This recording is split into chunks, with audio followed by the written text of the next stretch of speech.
The advice and opinions expressed by the host of Autism Live and her guests are meant solely as suggestion and should not be in any way construed as child-specific advice. The Center for Autism and Related Disorders advises working with a board-certified behavior analyst who has experience with autism before starting any intensive behavioral intervention. Any choices you make in determining your child's treatment are completely at your own discretion.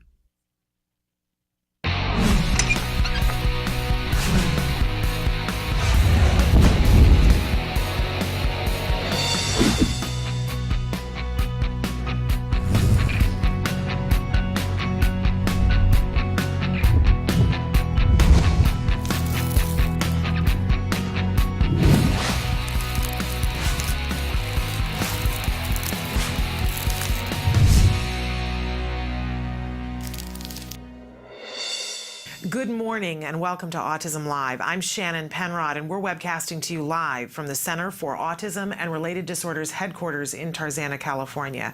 Now, I mentioned to you throughout the week that we were hearing that the CDC was going to be announcing new numbers about the prevalence of autism in the United States.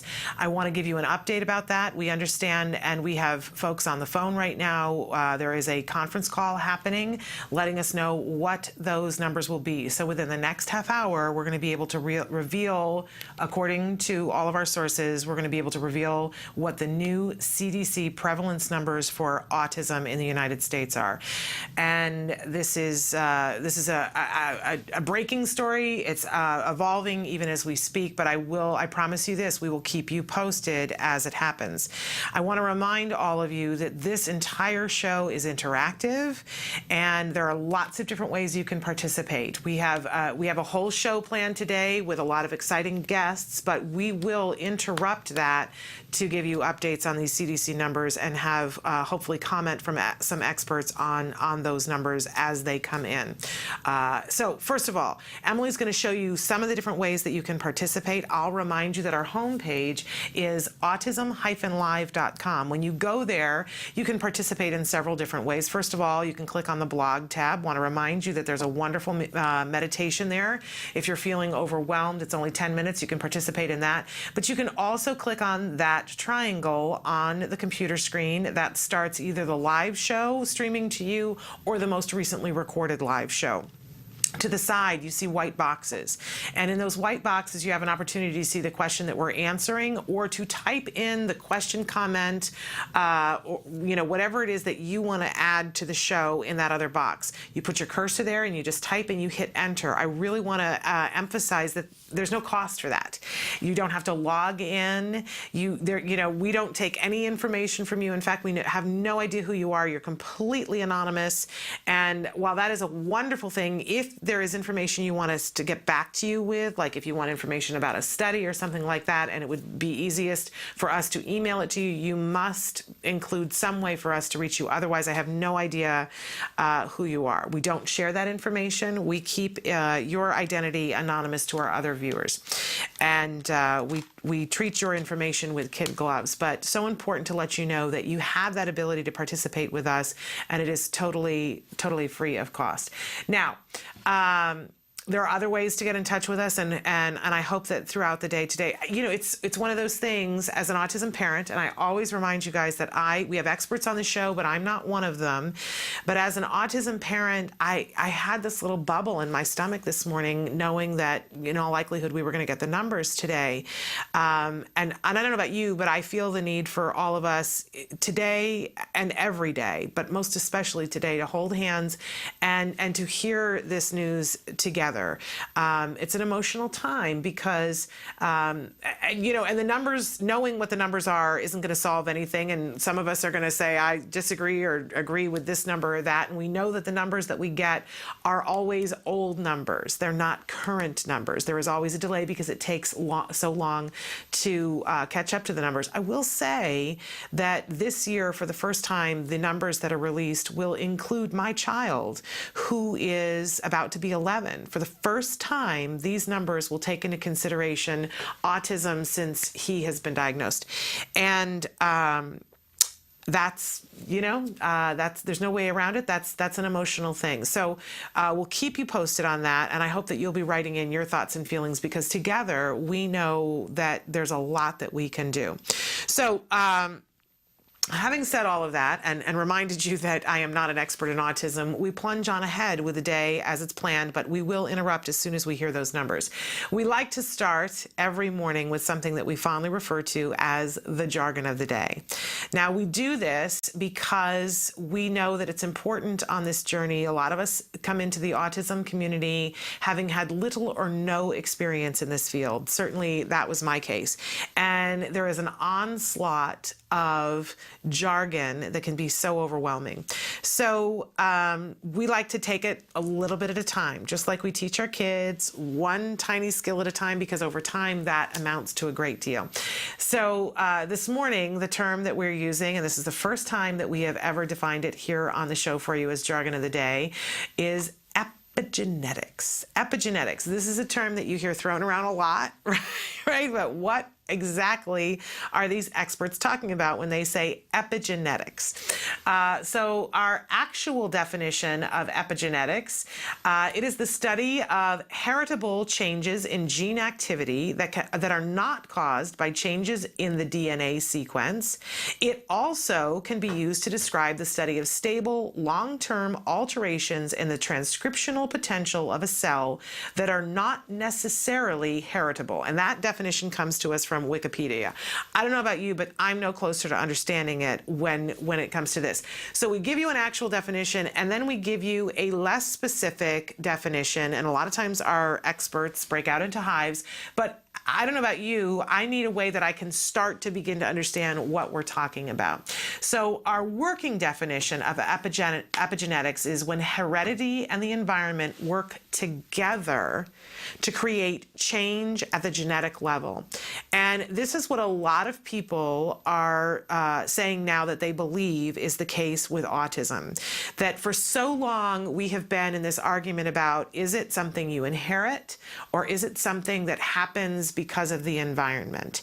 Which one of these things is it? And okay, I'm hearing that the numbers are in, so we're going to interrupt epigenetics to talk about what the numbers. Emily, we want to take a break, or are you going to tell me the numbers? 1 in 68, there it is, and 1 in 42 boys.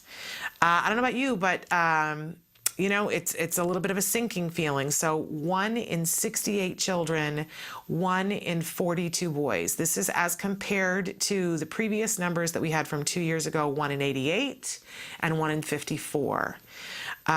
It's quite a trend, and those of us who have been around for a while, on the day that my son was diagnosed, it was 1 in, I think it had just moved from 1 in 150 to 1 in 110.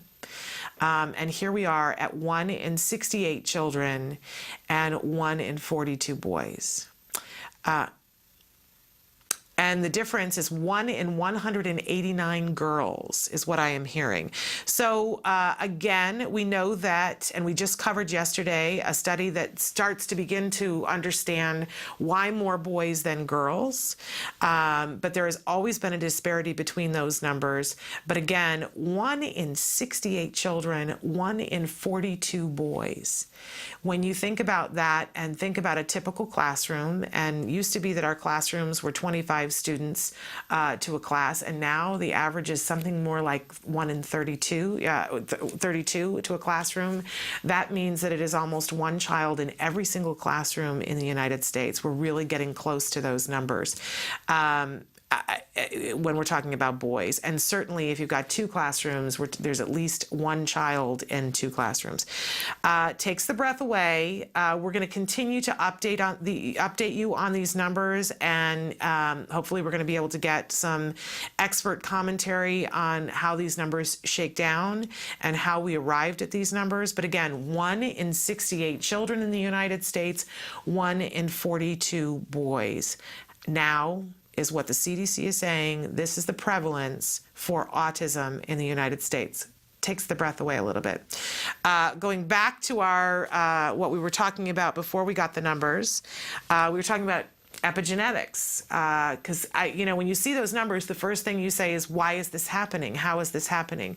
There are some scientists who are now pointing to epigenetics instead of saying it is just environment or it is just hereditary. A lot of scientists are agreeing that we're talking about epigenetics. I know that one of the phrases that I heard early on that I thought, okay, now that's a way to understand is that, and I believe this came from Katie Wright from Autism Speaks, that hereditary genes load the gun and that environment shoots the gun. That's that one potential way of explaining how autism may come into play in a child's life. Still lots of things to be answered, but one study in particular that I can point you to if you want to know why are people thinking that it's not just hereditary and it's not just environment, it's the two together. There is an amazing study that was done by Autism Speaks, and the main author of it was Claire Lajean. We've done a piece with her before on the show. We interviewed her. She did a study on twins and looked at twins that were fraternal and twins that weren't fraternal. And I've heard her speak on this, and it really is, when you look at it, was a huge study, the hugest of its kind, and when you look at it, it is very clear that it can't be just hereditary and that it can't be just environment, because if that were the case, we would see very specific things within that twin study, and instead they saw something else. So epigenetics, this is what they're talking about, this idea that environment and your hereditary genes play a role together in creating a change that happens for you at the genetic level, which is more and more what we're seeing is the potential root of autism. Epigenetics, and now you know. Okay, moving on, we always have a question of the day for you, and our question today, what do you say when someone asks you what causes autism? What do you say? And people have different thoughts, people have different opinions, and sometimes you keep your opinions to yourself, but what do you say? And what I say to people is pretty much what I just said to you. First, I start with saying, I don't think anybody knows for sure, but our best science at this point in time points to that it isn't just hereditary and it isn't just environment, it's the two interacting together. That's what I say, but I'd love to know what you say. And again, sometimes what you say is not what you think, and sometimes what you say is not what you feel. So you can write in about all of those things. That's the question of the day, kind of timely when we look at those new numbers from the CDC. We always have a topic for the week, and our topic this entire month, we've been talking about advances in the treatment of autism, and we've broken it down into different things.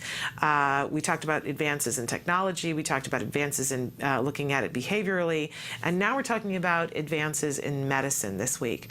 And that includes, as we talked about earlier in the week, when we're talking about biomedical intervention, that includes pretty much everything. And I think a lot of people, I used to keep nutrition separate and not think of that as medicine.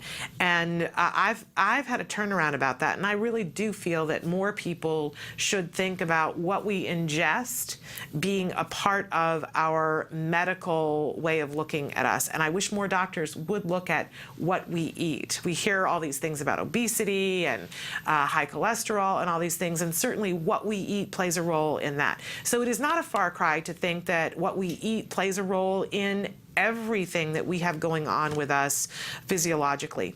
And we had an expert here on the show from Autism Speaks, Dr. Paul Wong was with us on Tuesday talking about the unprecedented amount of money that they're going to spend to further study the head-gut connection, because not only will what you eat affect how you feel, but there is reason to believe that it will affect how your thinking process is, which will then affect your behavior.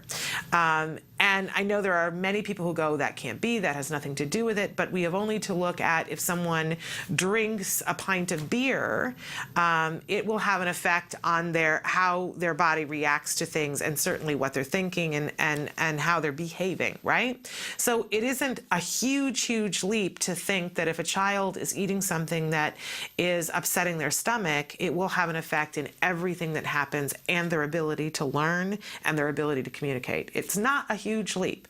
And again, Autism Speaks is going to be spending a great deal of money to further study that. So today, you guys have asked us again and again and again for more information about different diets, and in particular, because we talk a lot about the GFCF diet here, but you guys have asked to know more about the GAPS diet. And we've moved heaven and earth, and we have some, a really exciting guest today, but we have Dr. Natasha Campbell-Mcbride is going to be with us in just a few minutes to talk about the GAPS diet and break it down for us. This is a rare opportunity to be able to speak with her, and she will be with us live on the show in just a few minutes. You can see on our lineup for today, we've already started to cover some of these different things. The CDC prevalence announcement, and we will keep you updated on that. But as you heard us say, 1 in 68, Emily? 1 in 68, really devastating number. A little bit later on in the show, we're going to have a very special guest, Ryan Hendry, and as I mentioned, we're going to be coming back with, I believe, Dr. Natasha Campbell-Mcbride talking about the GAPS diet, and hopefully we're going to be bringing in some experts to talk with you about these new CDC numbers, so stick with us.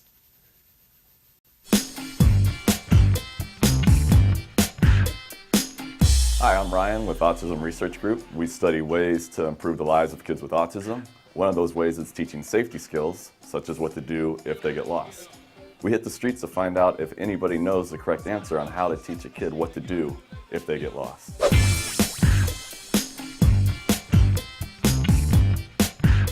You're teaching a child what to do if they get lost. Yeah, you're trying to make them independent so they have the skills. Gotcha. Okay. Well, give them a compass. Code name's good idea. Centurion. We always have this whistle. Oh, I'd also tell the kid, don't get scared. You're gonna be all right, man. This is just the world. This is planet Earth. You're at home here. As long as you're on planet Earth, you're at home. As long as you're on planet Earth, you're home. This guy's a genius. With that flawless logic, he just solved our homeless problem. And as for the unique sounding whistle, although very cool, it'll probably only work if you're in close proximity. And a compass? I have her call me. Yeah, she doesn't have a phone. Parents are like, you're too young, you don't need a phone. Establish some sort of meeting place. What if they can't find a meeting place? Because sometimes the kids get nervous when they get lost. Yeah. So like a backup plan, plan B. Yeah, I don't know. No, not really. Let them go and find a new kid. Yeah, I got a different one. Yeah. There's not much you can do. There is stuff you can do. Like, That's right, there is stuff you can do. In 2012, myself, along with my colleagues, Dr. Jonathan Tarbox and Dr. Adele Nadowski, published a study in the Journal of Applied Behavior Analysis on teaching kids what to do when they get lost. The study demonstrated how 3 simple things, rules, role-playing, and praise, were effective in establishing these help-seeking behaviors. The benefit of this method is it doesn't require the child to have a cell phone or to have to locate a meeting place, which might be difficult if they're in a place like Disneyland. So once again, our method included rules, role-playing, and praise. Let's head back outside and learn about some of these rules. They should yell out loud. Can't find my mom, help me. Maybe yell out and scream for help. All right, scream really loud, Correct. and if that doesn't work, then, I don't know. well, they could seek help from someone. Find an adult. Yeah, go to a vendor, and say I'm lost. Find an adult, like a police officer or a fireman or an employee in the store, and tell them, and maybe they can help you contact your parent. It really is that simple. You don't need to get your kid a cell phone. You don't need to establish a meeting place that they might not be able to find when they're lost and panicking. And you definitely don't need to give them a compass. All your kid has to do is 3 things. First, yell mom or dad real loud. 2, if that doesn't work, find an employee. And then 3rd, tell the employee they're lost. If they can't locate an employee, then tell them to find a mother with children. because that's probably the safest person to approach. I'm not saying that most men are predators, but most predators are men. That is a fact. I've read it in a fortune cookie. All right, so you've gone over the rules with your kid, and you've quizzed them, and they're able to tell you the correct responses so they understand the rules. But is that enough? How do you know they're going to perform correctly in a real-world setting? You need to get out there and find out if they can actually do it. So you'd go over the rules and tell them, like, do this, do that, but how would you know if they actually knew what to do? If you wanted to shoot a basketball, and I just told you, oh, when you shoot a basketball, do this, this, and this. I never practiced. You never practiced? Yeah, so it don't matter how many times we go over the rules or how well you can repeat them back to me. It's not going to change until you get on the court and practice. Maybe do like a, a little skit with them. Like a role play? Role play, yeah. Your child, you're lost in the toy aisle. Okay. What do you do? I'm an attendant, walking around. I'm lost, I don't know where my mom is. And then once you practice, you just like praise them, give them feedback, like, good job, you did it. Reinforcing it. Yes, this woman wins the prize for best comment. She pointed out the most important part of learning. Reinforcement. Now, in our study, we used praise, but for your kid, you might have to use something else. You might have to buy them a treat, a toy, take them to their favorite restaurant where they can eat unhealthy food and run around and climb through plastic tunnels that have the unmistakable scent of urine, and then play games, spending $20 to get a plastic little spider ring that they will eventually lose in a ball pit. The point is, you need to reward your child for correctly demonstrating what you've been teaching them. Okay, I'm gonna call her. Hello, your child, Ryan is missing. There you go. Woohoo! Yay! So you tested it out I'll in the try. store to make sure I knew it. I had the rules, Yes. we role played it, and you made sure I knew it, and then like you said, good job, and all that. Now we're good to go. We're good to go. All right. Done? High five right there. Yeah. So there you have it. Give your child the rules, get out there and practice, and reward your child for responding correctly. For more information, please visit us online at autismresearchgroup.org. I'm Ryan Bergstrom. Thanks for watching. Yes, ding. No. Yes, this woman wins the first. Yes, this woman. Yes, this woman wins the best. Yes, this woman wins the first place. Yes, this woman with. Why can't I say woman? Yes, this woman wins. What's the line? Yes! Welcome back to Autism Live. We are joined right now on the fly, and thank you so much for coming in so quickly. Julie Kornack is here with us. She's the policy analyst for the Center for Autism and Related Disorders, and she's a great person to sort through. The CDC has just announced the new prevalence numbers for autism in the United States, and we gave just the bare numbers. So, Julie, talk to us about what we know now that we didn't know 10 minutes ago. We know that the autism prevalence continues to increase, and it looks like the increase from the previous 1 in 88 to the newer number is 30%. It represents a 30% increase. Boys are still almost 5 times as likely to get it, to be diagnosed with autism, I should say. And one of the other things they're pointing out in the CDC report is that the average age of diagnosis is 4 years old, although the CDC is saying that children can be diagnosed as early as 2. I think we might actually argue they can be diagnosed a little earlier. Parents are definitely noticing delays earlier than 2. So in response to the new numbers, the government's been criticized a lot for not doing enough. So they've launched an initiative that is a joint effort of the Health and Human Services Department and the Department of Education called Birth to 5, Watch Me Thrive. And while some of the details of that are still unfolding in the press conference that's going on right now, the basic idea is to get people aware of what developmental milestones children should be reaching and when they should be reaching them. And so parents can sort of increase their awareness of when their child might start to lag behind what a typically developing child might be achieving. Okay, and so go through these numbers for us again. 1 in 68 total.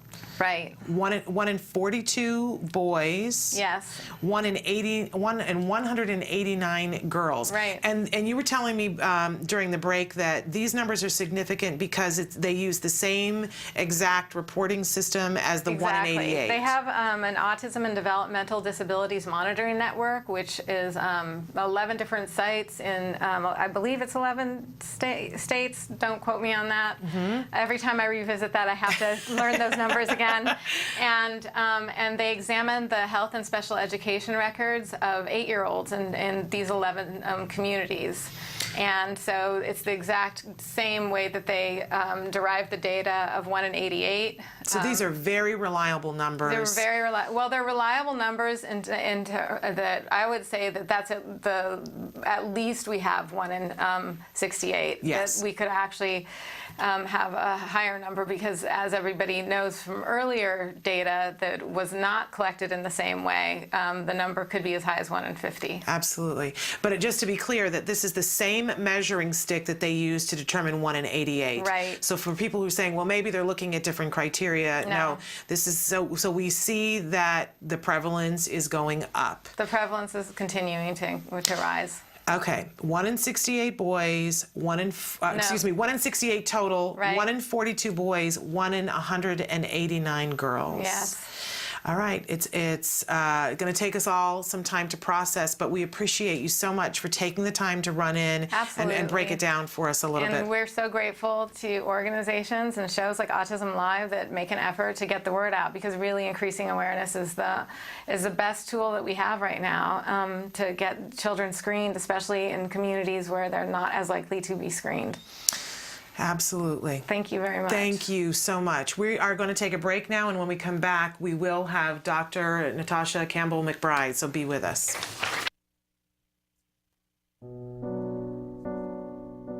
When you find out you're having a boy, you always think like, oh, he's going to play football, he's going to do this and that. And then when he's diagnosed, all those things get washed away. It's like that piece that's always in the back of your mind, you know, where is he, what is he doing, is he safe? We really didn't know what we were dealing with. I wish that they could have directed me a little bit more and provided me some information. I was a young mom. I didn't know what it was like to raise a boy, despite a boy with autism. Hundreds of thousands of families are not getting the help they need for their children with autism all around the country. ACT Today is determined to bridge the gap. These families really have to go through a lot to get a grant. The application process isn't easy. The records, the diagnosis proof, they're really battling for their kids. So when we can give them a grant, it is so wonderful to see that they succeed in getting that help for their children.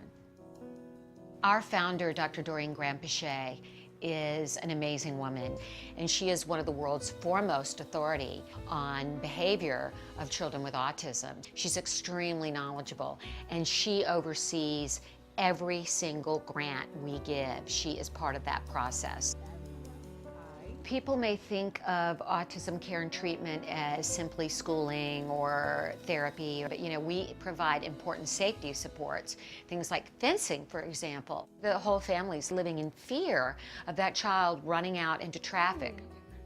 I recently delivered an iPad to a little boy with some of the apps that are out there for children with autism. Miracles happen. I got the iPad from ACT. From ACT, What did it say? Can you repeat that, Dustin? I got the iPad from ACT. We have helped so many military families, and when I think of these brave families that are fighting two battles, one to protect our country and one for the right treatment and care for their children, it breaks my heart, and I think we have to do more as a nation to help them. There's not a day that doesn't go by that we don't think about it. Some people say, oh, he's normal. You don't see the battles that I see every single day. My husband does have to deploy, and when they get on that bus, that might be the last time that my kids ever see them. So I called, and they informed me that he had received the grant, which was like a blessing from above. I was just like speechless. I just started to cry because, without it, we would have been lost. The ACT grant was a total miracle, and without that, they wouldn't be able to receive the service dog. So we're so appreciative what they've done for us as a family. Recently, ACT Today funded a program for military children with autism in San Diego, the Inclusion Films program, which is run by Joey Travolta, and teaches kids on the autism spectrum literal filmmaking skills. They learn how to make a movie. Are we ready? There you go, got it. Mark it. Okay. Everything that goes into the process of making a film goes into everyday life. So they're learning life skills, they're learning to collaborate. It was really nice to know how much they were enjoying this camp, and they're with people who are supporting them and are making them feel great about themselves and their differences and their similarities. And I get 2 kids that are working together and apart and together and apart, so it's an interrelationship as well as a camp and a learning experience. It's so fulfilling when I get letters. One stands out for me, a boy who was 14 with Asperger's, and we gave him a grant to go to a drama camp. He wrote to us and said, "Dear Act Today, thank you for letting me belong for the first time in my life." These kids are remarkable. You know, we underestimate them. They're so knowledgeable, they're so capable, and we can change the life of a family, which means changing the life of a community.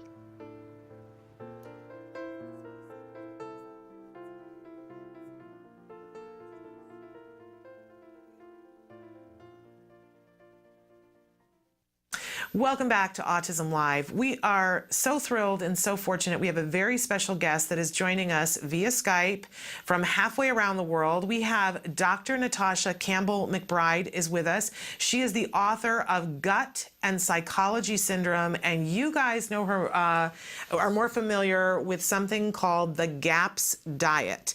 And she is the expert who can explain. You've been asking overwhelmingly, what is the GAPS diet? So Dr. Campbell-Mcbride, thank you so much for joining us this morning. Good morning. And it's evening where you are, so I shouldn't say, so good evening to you. But please, can you take a moment and tell our viewers what the GAPS diet is? GAPS stands for Gut and Psychology Syndrome, and it basically explains how autism is caused, how it develops in the body. Vast majority of these children are born with a perfectly normal brain, but they acquire abnormal gut flora from day one of their life from their parents. An abnormal, unhealthy mixture of microbes populate their digestive system, and they turn their digestive system, instead of being a source of nourishment, into a major source of toxicity. A river of toxins flows from this sick gut to the brain of the child and clogs the brain with toxicity. You know that small children learn by using their sensory organs. They listen to everything, they look at everything, they touch everything, they take everything into their mouth.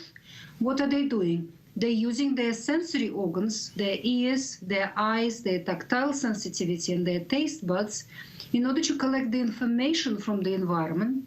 And then that information is passed to the brain to be processed, and that's how the child learns that this is mommy and this is daddy, and these are toys, I play with them like this, and this is food, I eat it, this is how I copy people, and so on. But in a child with abnormal gut flora, toxins block up the brain, and the brain is unable to process this sensory information appropriately. All this information turns into a noise, into a mush in the child's brain, and from that noise, the child cannot decipher anything useful and cannot learn. So autistic children do not learn that this is mommy and daddy. They are known to pick up a hand of any stranger on the street and walk away, because mommy and daddy don't mean any more than anybody else. They don't know what to do with toys, with other children, with the environment. So in order to help a child like that, we need to stop that river of toxicity coming into the brain. And in order to do that, we need to change the gut flora of the child. We need to remove the pathogens from there and replace them with beneficial flora. And we need to heal and seal the gut lining, because the abnormal flora in these children damages the gut lining of the child. It becomes porous and leaky like a sieve. So undigested foods absorb, triggering allergies and intolerances and other reactions in the body, and a whole river of toxicity absorbs, and alive pathogenic microbes absorb and get distributed around the body.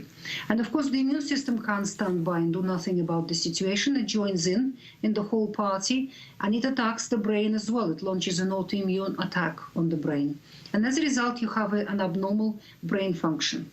If a child has a different constitution and different mixture of toxins coming in from the gut to the brain, the child may not be diagnosed autistic, but will be diagnosed hyperactive, or with another form of attention deficit disorder, or dyslexic, or dyspraxic, or oppositional defiant, or something else.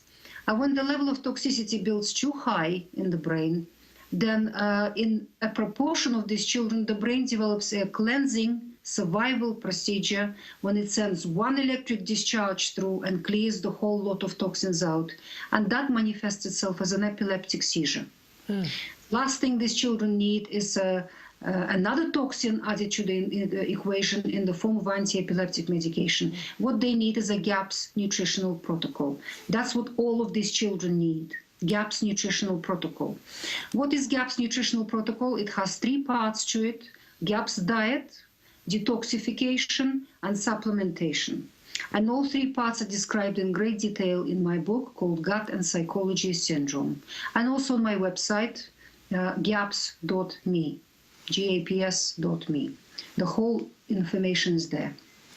Okay, and we're showing the book right now, and there's so much information on your website, and you have a section for frequently asked questions for parents to write in and ask about specific things or individuals, because we should be clear that many people have tried the GAPS protocol, and not all of them are children, right? You have adults who have tried this and found success in taking care of some of their medical issues, correct?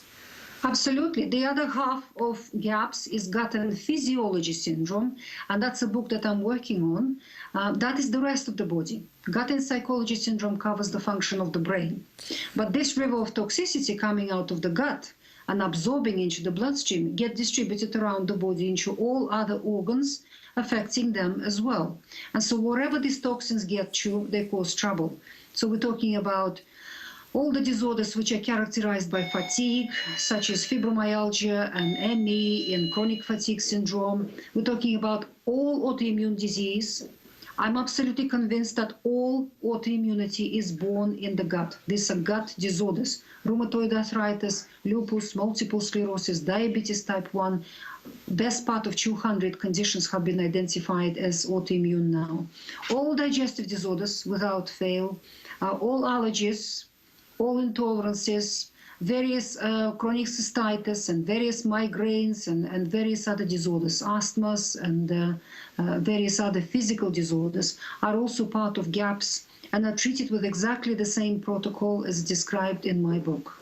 Though the book focuses on gut and psychology syndrome, these are conditions which cover the rest of the body.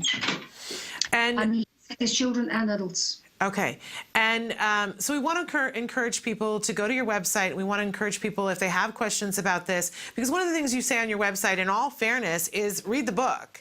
Read the book, and then if you have more questions that aren't addressed on the frequently asked questions, you take questions on the website. But, you know, people should read the book to understand that. And that, in the book, it goes through the protocol. But there are lots of incorrect information out there about the GAPS protocol. And one of the ones that I've seen people talking about is that that if you start the GAPS protocol, that it is something for the rest of your life, and some of the things I was reading yesterday suggest that that isn't the case. That when someone is on the GAPS protocol, that often they find that foods that they can't eat when they start out, that they're able to eat later on. Is that accurate? Absolutely. The beauty of GAPS is that once you've healed the gut and changed your gut flora, you can reintroduce other foods which are not within the allowed list of GAPS diet. On average, majority of people follow for about 2 years the GAPS nutritional protocol, and by then they recovered and they can start introducing other foods. Depending on the severity of condition, some people can accomplish it shorter. They can do it in half a year or a year. Other people take several years. It depends on how severe the condition is. And then there seems to be a lot of misinformation about, you know, that it's similar to the gluten-free diet or that it's similar to the paleo diet. And in looking at the 3 of them, I see very few similarities in the 3. How do you feel it stacks up for you? It isn't similar at all. It is a very separate diet. It is a diet that is focused on healing the gut. It's focused on the gut. It's not focused on losing weight. It's not focused on a couple of groups of toxins that are produced in the digestive tract, such as gluten casein-free diet. In my opinion, gluten casein-free diet, the fact that it has become the most prescribed diet for autism is a huge disservice to the autistic community. Huge disservice, because vast majority of children do not respond to it at all, and those who do respond only achieve a small amount of improvement and then they plateau. Because gluten casein-free diet does not heal the gut, does not change the gut flora. Yes, you remove glutamorphins and casomorphins out of the equation, but hundreds and hundreds of other toxins are being produced by the abnormal gut flora of the child and still flowing through the damaged gut wall into the bloodstream and getting into the brain of the child. So you're not curing anything, you're not healing anything. You're just removing 2 toxins out of the equation, out of mixture of hundreds and hundreds of toxins. So in order to heal the child starting from the root, you have to focus on healing the gut. And in your practice, tell us some of the success that you have seen once individuals are on the GAPS diet. What kinds of changes have you seen? Tremendous. Best part of 500,000 people following GAPS diet now around the world. It is widely spread now, the knowledge about it. I have thousands of recovered children in my clinic with autism at different ages and different stages of recovery. Depending how young the child is and how severe the whole situation is. Some children recover quicker, other children take longer. Children generally under the age of 4 or 5 years can fully recover from autism following GAPS nutritional protocol. The younger the child is, the quicker they recover and the more fully they recover. Older children perhaps wouldn't recover fully, but there will be great improvements in their state. Okay, and so a fascinating subject, and as I said, our viewers wanted to know more information. So if they would like more information, we'd like for them to purchase your book, Gut and Psychology Syndrome. They can get that from your website. Can they also buy it other places, Dr. Campbell-Mcbride? They can buy it on Amazon. They can buy it from many distributors around the world. Just put it online and you will find a distributor. Okay, and again, tell us your website so that if they want more information that they can go to your website. gaps.me, M-E, like myself, gaps.me, that's my website. Okay. There are many websites about GAPS diet online. I've got only one website, and that is gaps.me. There is a blog also which you can find on the website, which is dr-natasha.com. Doctor is a full word, dr-natasha.com. On my website on gaps.me, there is a button saying Find GAPS Practitioner. I have trained more than 800 medical practitioners, health practitioners around the world in how to implement GAPS nutritional protocol properly. And go on that page on my website. You will find a practitioner in your local area to work with. All right. If you need support. Thank you, Dr. Campbell-Mcbride, for being with us and for enlightening us as to what this is, the Gut and Psychology Syndrome. We thank you so much for being, and we're going to take a break, but we're going to come back with more of Autism Live after these messages.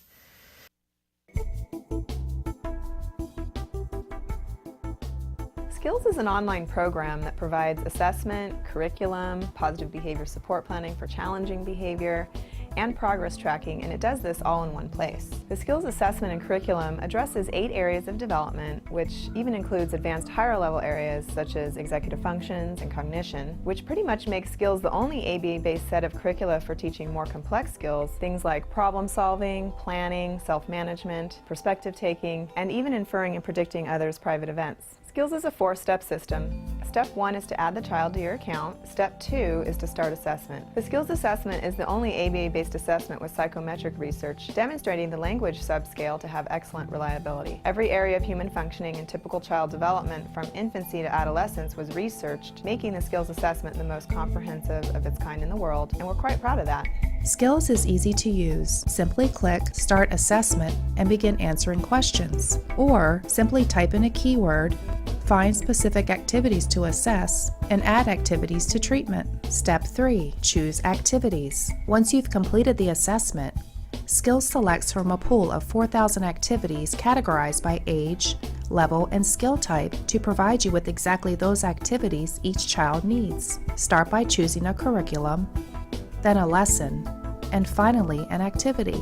Click the information icon to view prerequisites, ages in which targets develop, examples, and IEP goals. Click the video icon to watch a short video. Once you've identified an activity you want to teach, adding activities to treatment is a snap. Step 4. Start treatment. Here you can access customizable activity lesson details, add your own customized targets and exemplars, and edit an activity status such as introducing or mastering it. You can even print handouts such as worksheets, tracking forms, visual aids, and other materials. Skills also offers multiple progress charts mapping curriculum progress, lesson progress, and cumulative number of activities and targets mastered over time. The Skills language curriculum is categorized by verbal behavior type so that users can identify progress for verbal operants, such as echoics, mands, tacts, and interverbals. Skills is one of the only programs that provides the ability to write behavior intervention plans, or BIPs, for challenging behavior. With just a few clicks, the outline of the behavior intervention plan is written for you and ready to be printed and implemented. You can learn more about Skills today and get started by visiting us at www.skillsforautism.com, or you can call us at 877-975-4559. Skills. Progress starts here.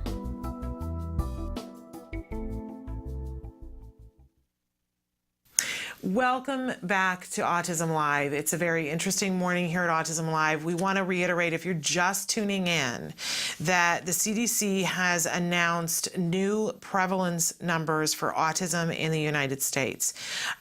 So 1 in 68 total. So 1 in 68 children in the United States are now likely to be on the autism spectrum.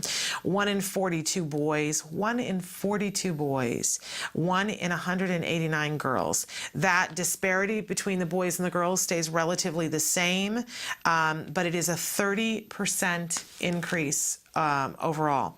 So, you know, we just a few moments ago had Julie Cornack, a policy analyst, who was in talking about some of this and the response from the government, that a new commission is being put together to begin to look at the first 5 years of life to make sure that all individuals have the ability to thrive. We don't know fully what that will entail, but again, 1 in 68 on the autism spectrum, 1 in 42 boys, 1 in 189 girls. It literally takes your breath away for a moment, but you know, once we say those numbers, and I don't think that for anybody in the autism community, I don't think that it's a tremendous shock that the numbers have gone up of how many people, how many of our kids will have autism spectrum, but it's still that gut punch, right? I know when we took our child and we went and had the evaluation that I knew that there was a pretty good chance that we were going to hear the word autism, had tried to mentally prepare myself for that, and still, like a lot of you, when the word was finally said, it was okay, this is really what we're talking about. This is not my imagination. This is really what we're talking about. And I think it's this is universal for all of us. We've been saying that the numbers are skyrocketing. We've been saying that for a long time. In the last decade, we've gone from a 1 in 150 to 1 in 68. I don't know what number it needs to be before we're willing to say that we have an issue and that we have to, and there's so many different fronts to fight on, getting insurance coverage, getting treatment to as many people as possible, and finding answers as to why this is happening and how on earth to slow these numbers down. We continue to ponder that. We'll continue to ask our experts for advice, and we'll continue to take action. But first, we're going to take a break, and when we come back, we have a very special guest who is himself on the autism spectrum. Stick with us.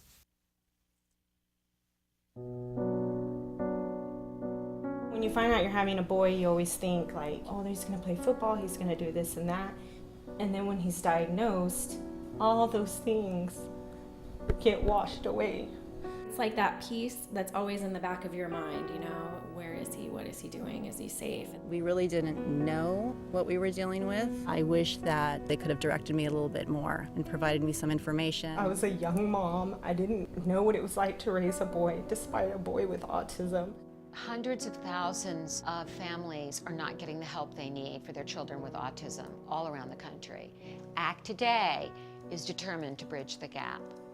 These families really have to go through a lot to get a grant. The application process isn't easy. The records, the diagnosis proof, they're really battling for their kids. So when we can give them a grant, it is so wonderful to see that they succeed in getting that help for their children.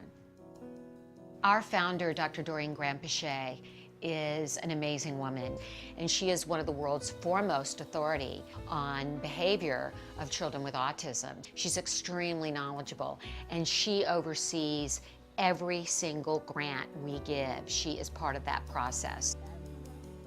People may think of autism care and treatment as simply schooling or therapy, but we provide important safety supports, things like fencing, for example. The whole family's living in fear of that child running out into traffic.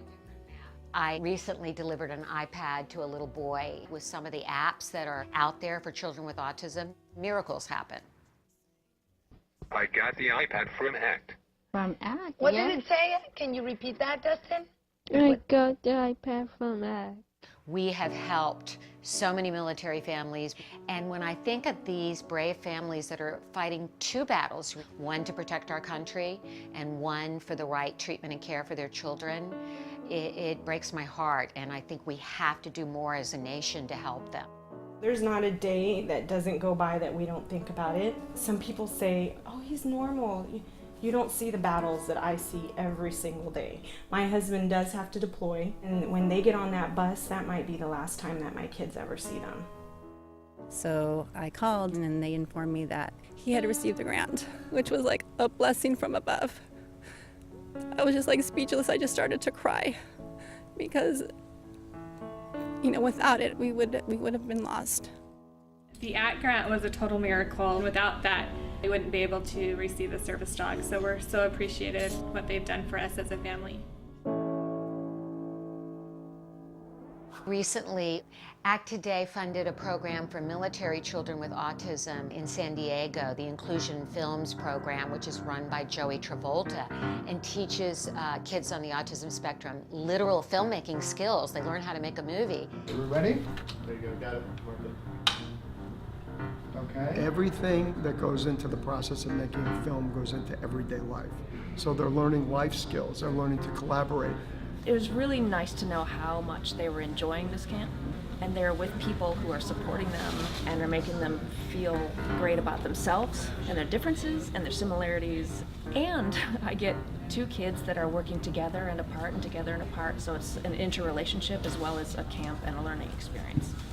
It's so fulfilling when I get letters. One stands out for me, a boy who was 14 with Asperger's, and we gave him a grant to go to a drama camp. He wrote to us and said, "Dear ACT Today, thank you for letting me belong for the first time in my life." These kids are remarkable. We underestimate them. They're so knowledgeable, they're so capable, and we can change the life of a family, which means changing the life of a community.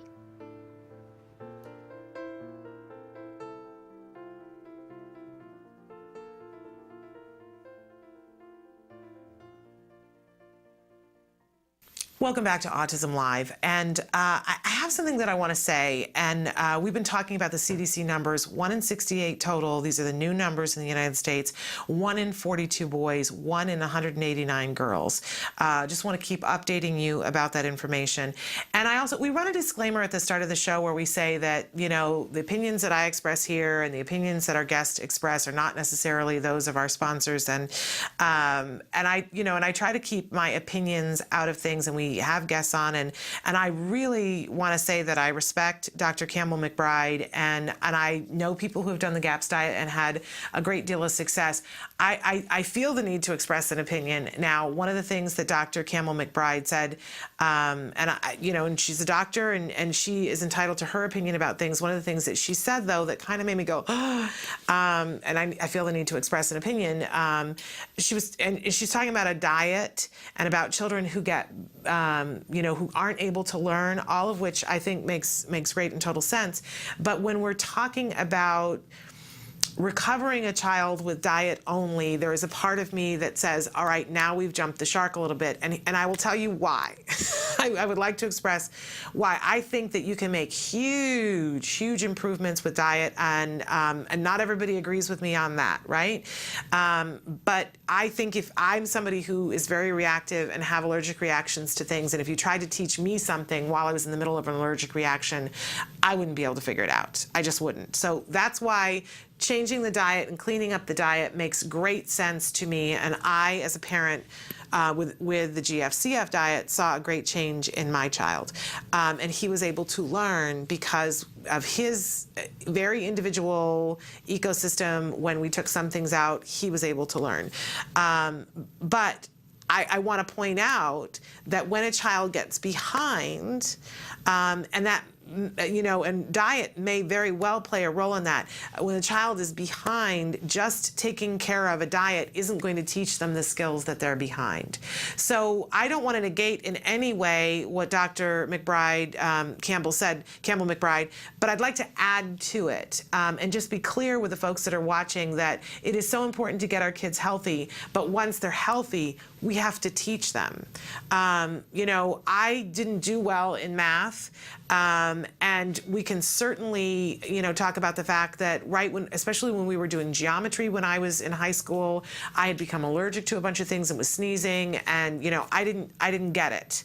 And now I'm not sneezing all the time. And if somebody wanted to teach me trigonometry, they could begin to teach me because I'm healthier now. But just taking the stuff out of my diet didn't mean that I mysteriously understood trigonometry. So I just want to be clear, and I don't, as I said, I don't want to negate what the doctor said. I just want to add to it. I don't want anybody out there to think you can just do a diet and your child instantly knows things that they didn't know before. You still have to teach them. But I do believe that when a child is healthy, whatever diet that takes, they are more likely to be able to learn.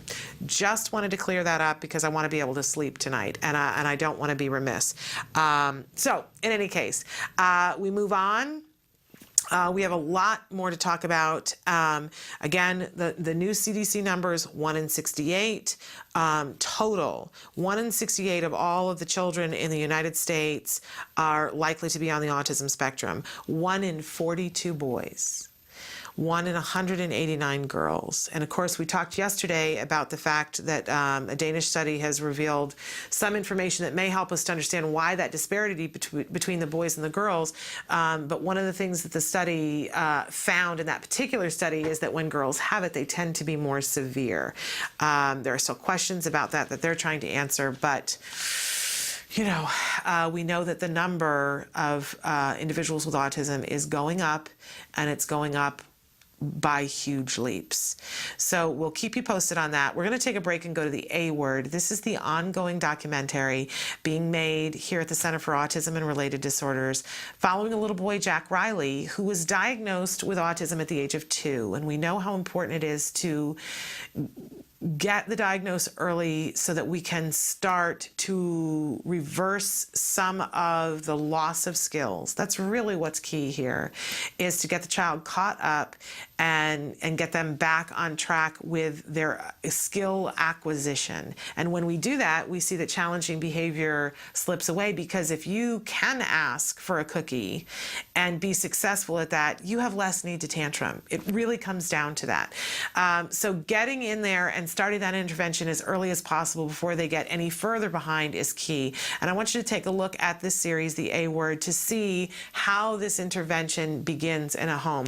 At this point in the series, Jack Riley's been having therapy for a while, and we can see the progress that he's making. It's not easy. I don't want anybody to be fooled into thinking, oh, it's just this, simple thing. This is not taking a pill.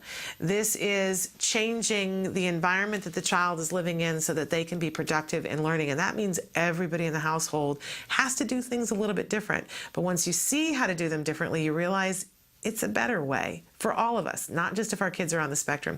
So take a look. This is the A Word. Penguin. Is he going to come out of the egg? Egg, see? Egg. Egg. Egg. Egg. Can you say g? Say egg. Egg. They're trying. Miss Jessica's here. Yay! It's going to be a fun day. Yay! Hi, Miss Jessica. Miss Jessica. What's this? Baby? Baby? Who's this? Is this a mommy? Yeah? Who else is in here?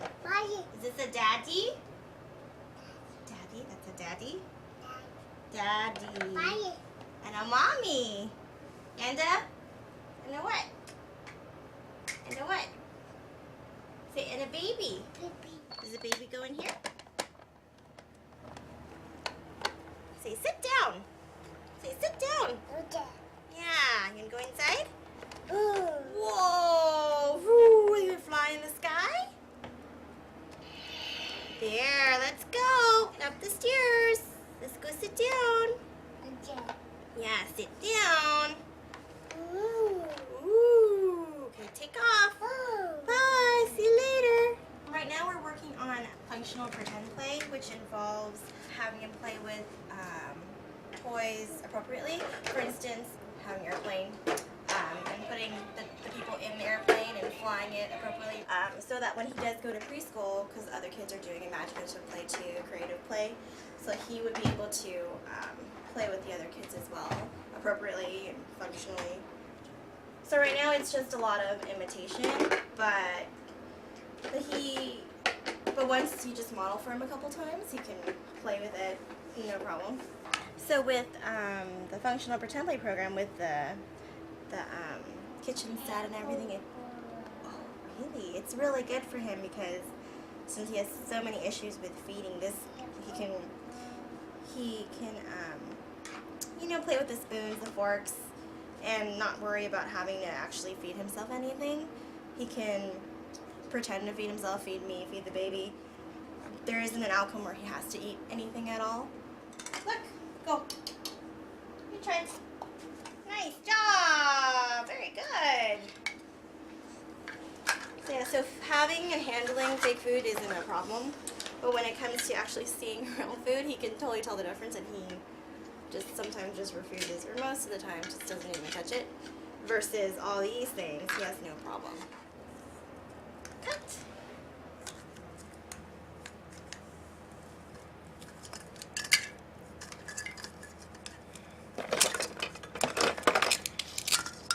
Good job. You want to peel the orange? What is this? Say orange. Here, peel it. There you go. Nice job. His mom has been having children shoot themselves, like brushing their teeth, jumping, and the other day she showed me when the kids were jumping, and he was watching it, and after that he was actually jumping and imitating them too, and he actually got air, which we've been working on for a couple of weeks already. When he sees the kids actually talking to him, he wants to do it even more. So these are made by friends of yours? Yeah, they posted them onto his website called Watch Me, Jack Riley. And who came up with that idea? That was my idea, because he likes to watch kids on TV, and he thinks it's all very funny.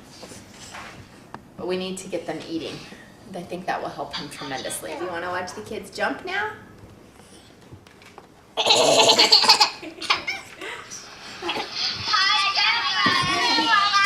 They're talking to you!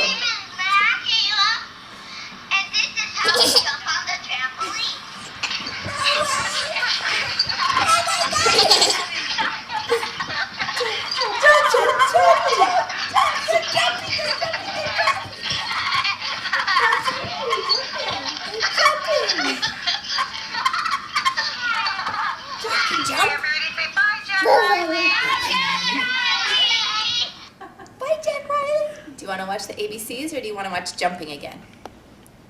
ABCs or jumping? Jumping. You made that clear. A, B, C, D, E, F, G, H, I, J, K, L, M, N, O, P. It's a combination of some of those letters. P, L, M, N, O, P, Q, R, S, T, U, V, W, X, X. X. X. Y. Y. Z. Yay! Do you want to make your sounds?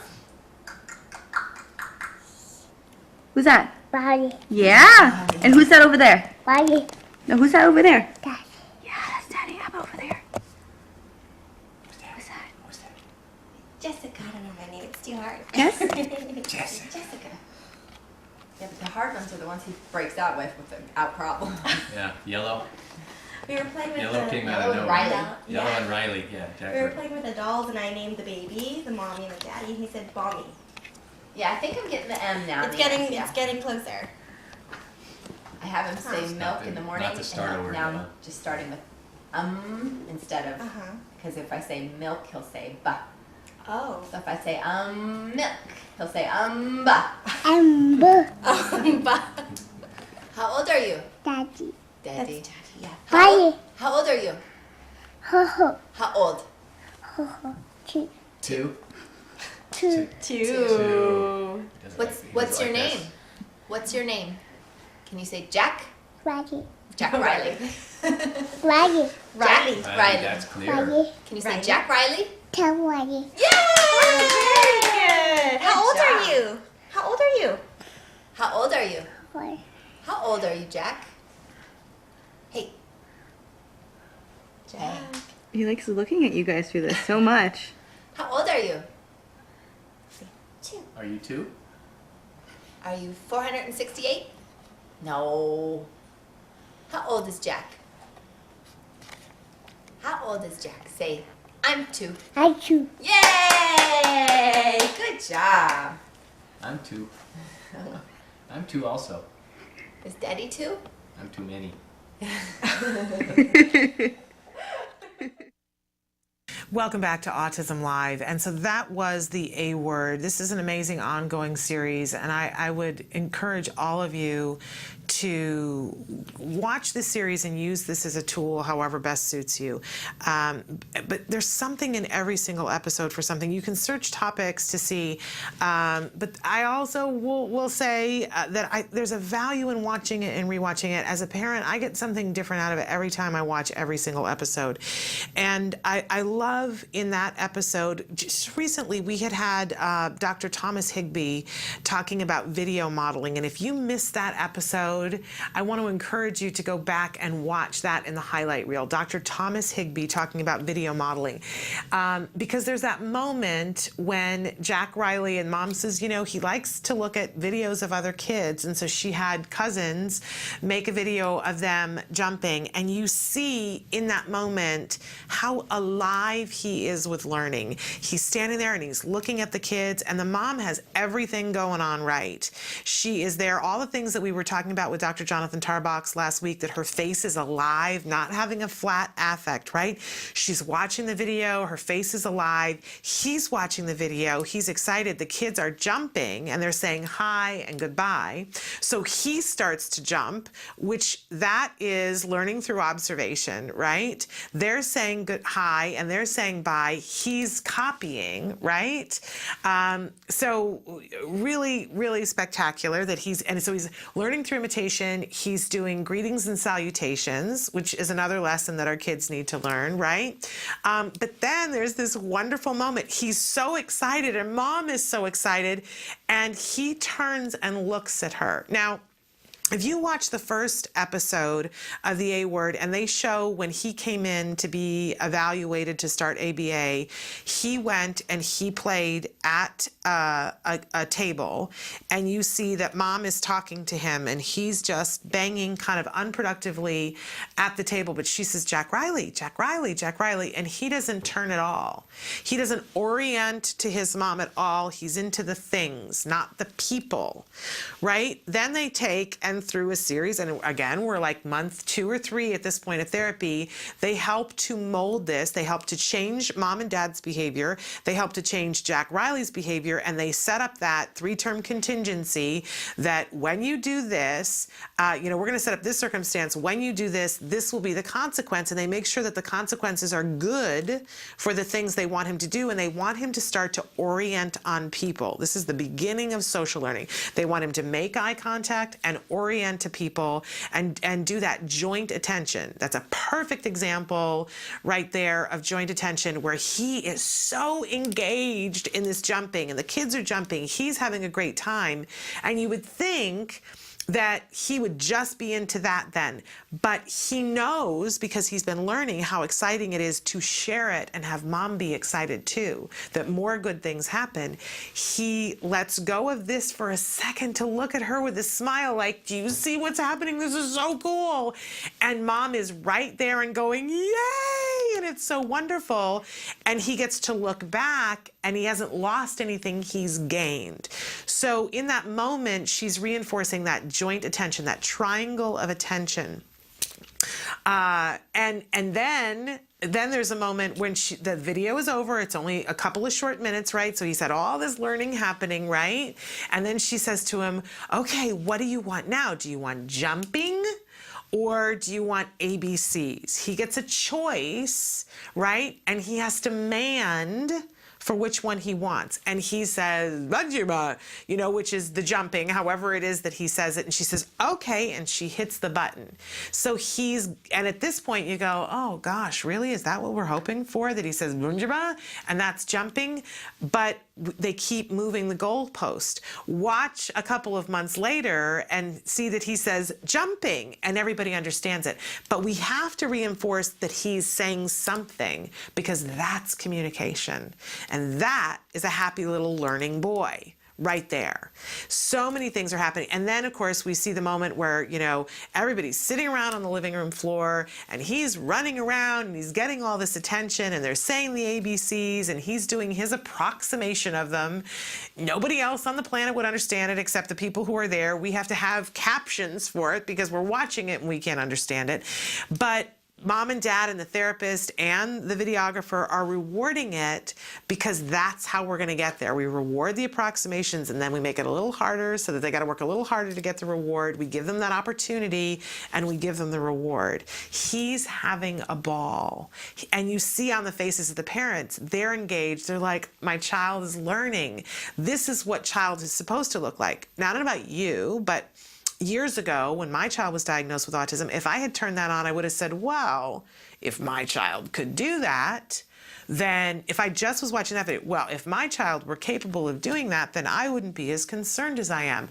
The great thing about the A word is you get to rewind and see that he learned that. And the parents learned it.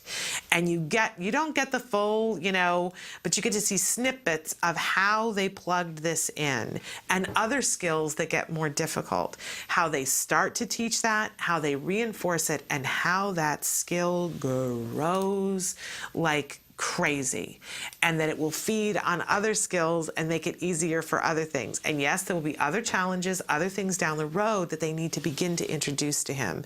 You know, it's not too long before in the series they need to teach him how the appropriate way to get someone's attention. And they show you step by step by step of how they create the environment to teach that behavior. It's all teaching. So don't be confused. Don't think, well, if my child could, you know, happily trip around the room and say A, B, C in some sort of approximation, I'd be thrilled. But my child's not doing that. Go back and watch the first few episodes to see how they got to this point.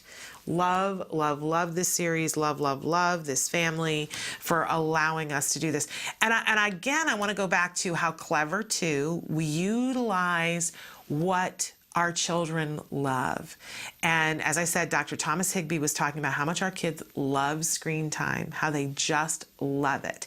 And we can offer it as a reward, and there's nothing wrong with that. And a lot of us do. You know, our child does something and we say, and now you get a minute of phone time, or now you get a minute of tablet time, or now you get a minute or two of a video. For my son, way back, we had the little portable DVD player, and he would get a 2-minute cartoon when he did something. Right? But can you up the game? Can you do more than just offer it as a reward? Can you use it as a tool to teach? And we know that video modeling is just red hot right now because, excuse me, it's so effective as a teaching tool. If we know that our kids love screen time and we show a peer engaging in a behavior, they're more likely to attempt to do that behavior than another way, because it's reinforcing to them as a way of learning. As a former teacher, I mean, we can stand up and give a lecture about everything under the sun, but that's not going to get it done for a lot of people, that teaching style. My son's teacher right now knows that my child just loves YouTube, and she's utilizing that in the classroom to teach a variety of different skills. We can stand up there and we can teach what a noun and a preposition is, but when there's a cartoon that gives the, let's go back to Schoolhouse Rock. That pretty much ends the conversation, right? I preferred to learn Schoolhouse Rock and learn about grammar rock rather than having the teacher diagram the sentence and, we circle the noun and we underline the predicate. Oh, please, put everybody to sleep. So we use screen time in lots of different ways, but video modeling, there are those children jumping up and down. And you might think to yourself, well, I don't have a video camera. I don't have a way of going and getting people. If you have the internet, and I'm confident that you do if you're watching this, then you have access to YouTube, and there are lots of videos on there. You're just going to have to take some time to sort through. My son used to love to watch the Teletubbies, because in every episode of the Teletubbies, at one point, one of the Teletubbies' bellies would light up and there would be a video of kids doing something. And it was his favorite 2 minutes. And then, the other thing I love about the Teletubbies is that they show the video and then they come back to the Teletubbies. And what do the Teletubbies do? They go, again, again, again, again, again, again. And they jump up and down. And your child does it too and says, again, again. And then they play the video a second time. It's another opportunity for your child to learn. One of the reasons why the Teletubbies are just so very popular. Or were. In any case, other children's shows are doing that now, and you have access to YouTube. So I would venture that you could find kids on line on YouTube doing almost anything. Somebody wants to know, are there any sites that I can find video modeling for things like social skills online? I can tell you, depending on the age of the child, I recently went and looked. You want to figure out what the social skill is in particular and break it down. Like, what are you interested in doing? There are videos online, and I know somebody who's about to release a bunch more of them. So we're going to be covering that probably in another month's time. So stick around. It's all coming. But there are some already online. There was one in particular that I was Googling a week ago, and I was looking for things on social skills, and I found a series of videos that there's an actress who's on the spectrum here in Los Angeles, and she does a series of videos on how to behave at a party, right? And then we just had Daniel Wendler on. He has a bunch of videos about social skills. So it just depends, and they all go about it in a different way. And then, as I said, I know somebody, I can't give away too much information, but I know somebody who's got a bunch more more than 100 videos that are about to be available. It's exciting. All right, so stick with me on that, but search the specific thing that you want right now on Google. If you just search social skills, you're going to get such a wide, but what skill do you want to teach next in social skills? Do you want to teach how to have a back and forth conversation? So I would Google that, how to have a conversation, and you're going to get a bunch of things, and then you can sort through from there. But I'm telling you that the be-all, end-all, it's on its way. You're probably a month away. It's a coming. All right, we have to take a break, but we will be back with more of Autism Live after these messages.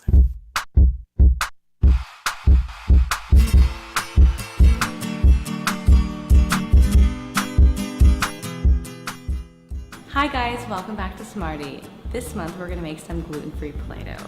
It's a great activity because A, I know a lot of our kids have an allergy to gluten, and B, it's super cheap and cost effective to make your own. So let's get started. The materials you'll be needing are 1 cup of white rice flour, half a cup of cornstarch, half a cup of salt, 1 tablespoon of cream of tartar, 1.5 teaspoons of vegetable oil, 1 cup of water, food coloring, a saucepan, and a spatula.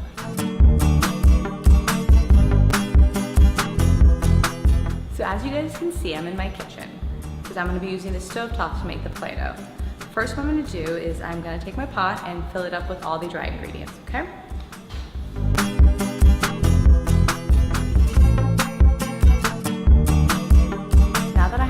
dry ingredients in the saucepan, I'm now gonna add the what went, the vegetable oil and the water. I'm gonna turn the pan onto low heat and continue stirring.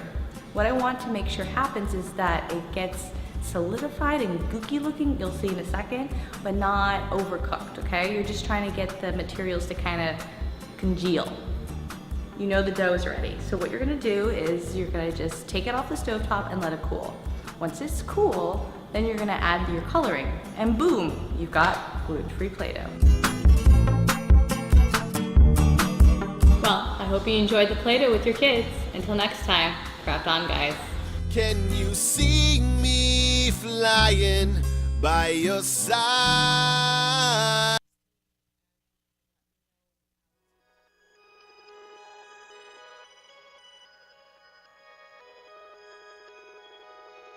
When Maddie was diagnosed, I'll be honest, I was very ignorant on what autism was. I knew that autism was basically something that hit boys at the age of 2 to 3. They shut down, and sometimes you think of the typical Rain Man movie. And with Maddie, she was doing all the same signs and symptoms of a typical child with autism spectrum disorder. Stand up. She didn't even acknowledge us coming into the room. She had barely any eye contact. She didn't interact with her sisters. She didn't really do anything. She just basically lined up her toys, and that was about it. We have a team of 7 volunteers, or 8 now. We have 8 volunteers, including my husband and I. And I'm the team leader, and so I do all the curriculum and get everything ready each week. Jana was downstairs until 11 o'clock at night working on curriculum, going through 2 different textbooks. And then we, as a group, meet on Monday nights, and we would go through what the curriculum was from Jana. And a lot of times we would go, well, how exactly do you do that? How do you sit her at the table and do this trial base? What Skills has done for us, it's taken that away from Jana trying to figure out the curriculum for one. She can go down, or even our laptop, and she can sit down, and through all these questions, it comes up with the different programs. At least for me, it was a relief off my shoulders. I was worried that I might be missing something, missing a curriculum that maybe she needs to know, where Skills, they have every possible thing your child needs to know from 0 to 7. They have a program for that. What noise is this? Good job. Every program that we did with her, I knew it was specific for what she needed to learn. Because before Skills, it was a lot of, okay, well, is that really age appropriate for a 2-year-old? You know, because it's not generalized. It's anywhere from 0 to 7. This is what your child needs to know. In most manuals, you'll find. But for this, okay, yep, she should be learning this. And no, she's not 4 yet. She doesn't need to know that yet. We are so fortunate that Jana was able to attend a conference put on by CARD that opened the door for Skills, and that there's no looking back for us. We started using the program in November, and it seemed like by January something just clicked, and she has completely kind of came out of her fog that she was in for quite a while. I have never read a documented case on any child that has not benefited anything from applied behavior analysis, and now with this new Skills and being, you know, like the E version of ABA, I can't imagine that it doing anything harmful to their child. It's nothing but exponential growth for us. To see her now, it just blows us away. I mean, we call her our little miracle child because in 7 months' time, she's just blossomed into this normal, functioning child, and suddenly, we joke about it all the time, like suddenly we have twins. If you're even thinking about doing it, do it. Because the absolute worst thing you can do is do nothing at all. And even if you use this program and it's just a single mom or a single dad working in the evenings with their child, this program is going to benefit them. It's going to show you where they are, it's going to show you where they need to go, and it's going to show you what skills and how to get there. It is an online book on how to help recover your child.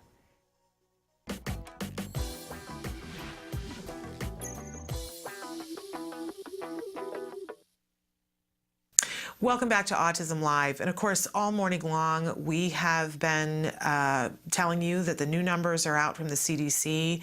Once again, if you're just tuning in, they are saying 1 in 68 children in the United States is on the autism spectrum. 1 in 42 boys, 1 in 189 girls. This represents a 30% increase from the numbers 2 years ago when it was 1 in 88.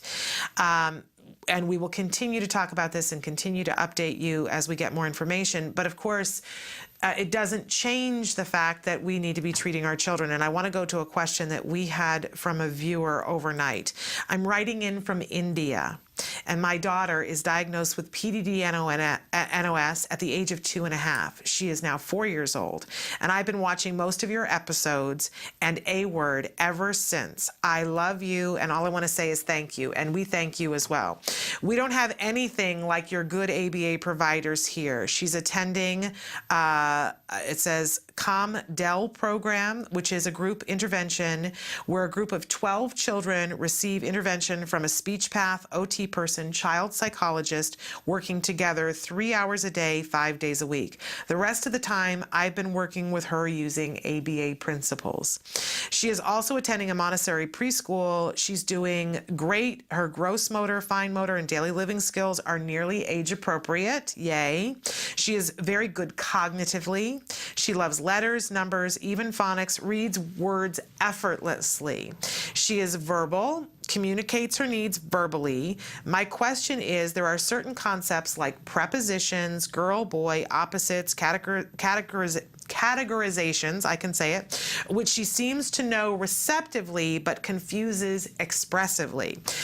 She lags in socio-emotional domains. Thank you. And goes on to say, I want to know, how can I access skills and pay from India? Also wants us to know that she labels pictures and knows who correctly, but says, Mama, I want, while manding, even if it's another person. Well, first of all, I just have to send you air hug. Love, love, love that you've written into us. Love that you are doing such an awesome job. And this is why I say I've never met the autism parent that I didn't like. And in fact, I love this community because it's people who get a can-do attitude. And thank you for reminding us that, you know, even while we're fighting to get more ABA services here, that there are many of you around the world who don't have the access and don't have the wonderful things that we have here in the United States. We're always pushing for more, but it's important for us to remember to be grateful for all the things that the embarrassment of riches that we often do have. I love what you're getting done, and I want to get right to your question here. And of course, you sort of have self-answered it here by saying skills, because all of those lessons are in skills that you were talking about: prepositions, understanding difference between girl and boy, opposites, categorizations, and also I think can be helping you with the manding, although I would encourage you to go on IBT and do the lesson on manding to help you to get a better, making sure that because her saying mama for everyone, she's just transferring what she did in the beginning, which is, you know, I know that I say, Mama, I want this, and then I'm going to get something. So we want to make sure that she's using that appropriately. And I think that an IBT training on manding will help you there, and absolutely skills will help you. So anyone can get skills anywhere in the world. Let's get right to your question. All you have to do is to go to skillsforautism.com. When you go there, there will be a place where you can sign up and you can pay from anywhere in the world and start using skills today. And by the way, you can do the same thing with IBT. So for skills, you go to Skills for Autism, and Emily's got that up for you on the screen right now. And for the IBT training about manding, you can go to ibehavioraltraining.com.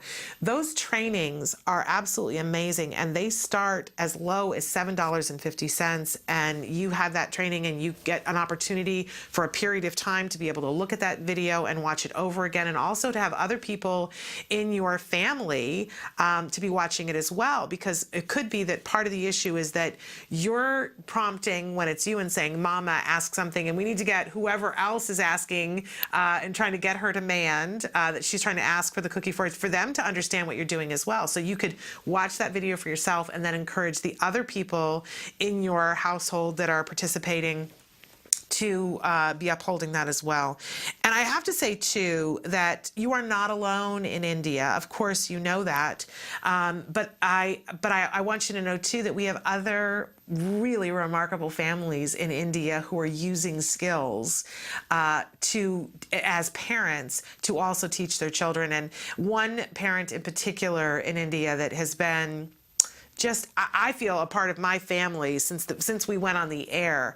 I've had so many wonderful opportunities to have exchanges with her, and one of the things that she has said from the beginning is, I'd love to connect with some other families. So if you're interested in that, we do not have the ability to disclose anybody's information to anybody else unless you expressly ask. But if you are interested in being connected with another mom in India who is using skills and using it in a wonderful, wonderful way to treat her child, let me know. I'd be happy to, reach out to her and see if it's something that you guys would be interested in. And if not, that's okay too. But sometimes it's wonderful to know that you have somebody relatively close by. I always say, get that local support group and get the global support group. But I think it's great what you're doing with your child, and really want to encourage you to delve into skills and check out IBT. It's going to, you have access to that curriculum, but once you have IBT and have that understanding of how to use that curriculum to its max, boy, then we're really talking serious autism mom, right? Okay. Absolutely appreciate and adore that you wrote in, and kudos to you. You're doing a great job. We are going to take a break, and then we're going to come back with more information about what we need to understand and what action we need to be taking now that we've gotten these new CDC numbers. We have to remember, getting busy and taking action is a part of this. Stick with us.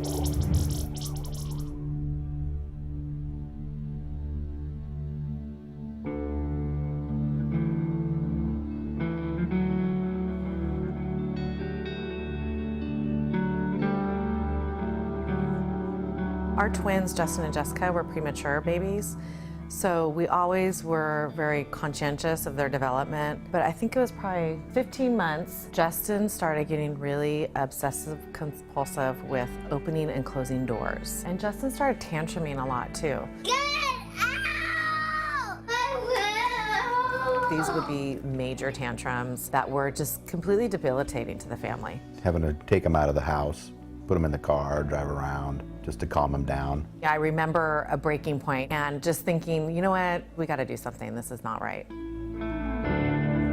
Once we were on the track to getting a diagnosis for autism, we started sharing that with our close friends and family. It just so happens that somebody from our older daughter's private school called us out of the blue. She introduced herself and she says, I know that recovery is possible. Those words so early in our journey were a guiding force for us. As we got more educated in knowing what is effective therapies for kids with autism, we realized quality ABA is vital to that progress. that's where we decided that CARD was the right provider for us and for our son. Justin responded very well to therapy. The behaviors were tracked, and we saw that what was being instituted was working. Justin, what are you doing? I'm coloring. You are coloring. Good for you. There was real progress, and there was progress that was tangible. I just remember when he made a sentence, he said a sentence. We were just happy about it, going, no way, I can't believe you just did that. What's the date? The 18th. 18th of what month? December. Oh, what year is it? 2007. Oh, okay. So how old are you today then? 5. The therapies that CARD did for Justin didn't just impact his daily living skills, but it was a positive impact on our entire family. I'm Justin. I am in 4th grade. I like playing video games sometimes. My dream to build a teleporting machine. It's like sometimes if like we're on an airplane and it's like really long, you guys just say, oh, hurry up with that teleporting machine, we're waiting on you. And I just started Friday Night Lights. This is our 3rd game of the season, and it's pretty fun. You have to be fast. We attribute so much of Justin's recovery to CARD. Their goal was the same as our goal. We wanted Justin recovered. June 12, 2008 is a day that I celebrate every year because that is the day that Justin was deemed recovered from autism. And Dr. Doreen Grandpichet met with us, looked at him and just said, he's brilliant. You need to keep his mind stimulated because he's very smart and he has no residual traits of autism.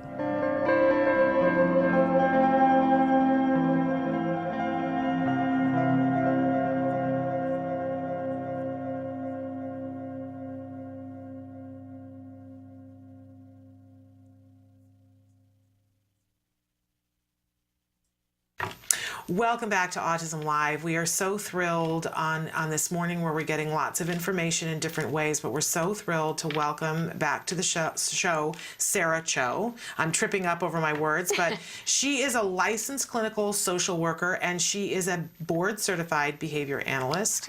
She has extensive experience over many, many years working with individuals on the spectrum.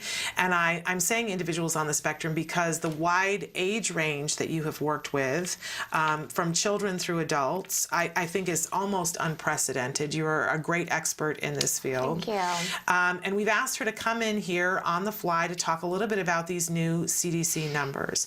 So as you heard this morning, they have come out with 1 in 68 children in the United States, 1 in 42 boys, 1 in 189 girls.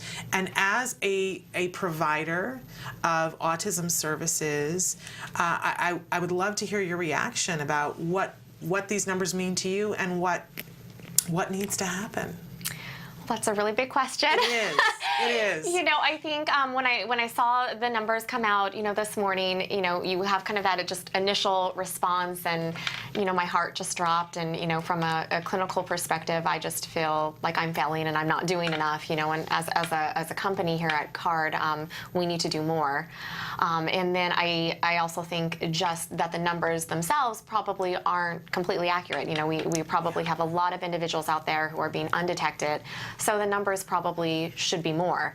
That's kind of my second thought. Yeah. And I think that we really need to look at all of the different areas where we are providing services, and we need to look at what we are doing to make our services readily available, easy to access.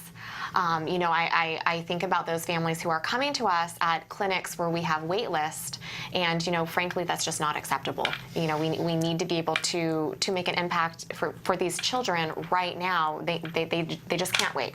Because the thing that we know for sure is that if we can get an early enough diagnosis, we really have our best case scenario, but that anytime there's a diagnosis, we have interventions that are extremely helpful in creating progress. Absolutely. And so what we need to do when I say we need to be immediately accessible is if I have a parent who just got a diagnosis, the sooner they can get into treatment, the sooner that they can start receiving intensive ABA, the better outcome, the better prognosis that they have for their child. And so what we don't want to see happen is, go to a provider and just end up being on a wait list for a long period of time, or, have an assessment started and then have maybe a delay from when they actually have a trained, qualified therapist being able to go out and provide the one-on-one ABA that the child needs. So, from a practical perspective, how can we reduce that time? Yeah. How can we just make it easier for, those families to get into treatment right away? Well, and one of the reasons why CARD is the premier place to get your children, and I say this as somebody who knows because my child was treated here, but one of the reasons why it is so good is because you take those things to heart and you're CARD is better at it than any other provider that's out there, getting our children treated as soon as possible from time you get to the door to a therapist at the door. You're better at it than anyone, but that is why you're so good, because you're constantly asking, how can we do it better?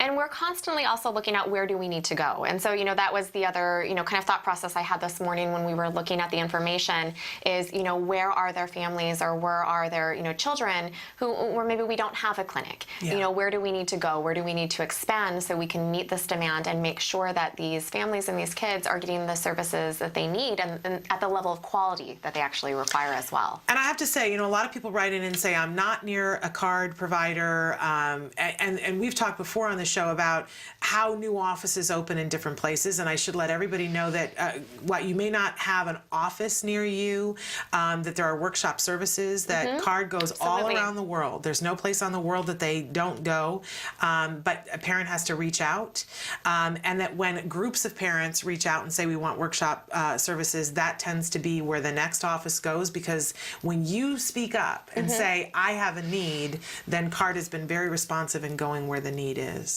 Absolutely. So, if you have any families that are listening and, you're interested in receiving CARD services, please reach out to our admissions department right away. If we don't have a CARD office in, proximity to where you are, we would essentially hook those families up with our remote clinical services, and we would provide workshop services, in the interim until we'd be able to open a CARD location nearby.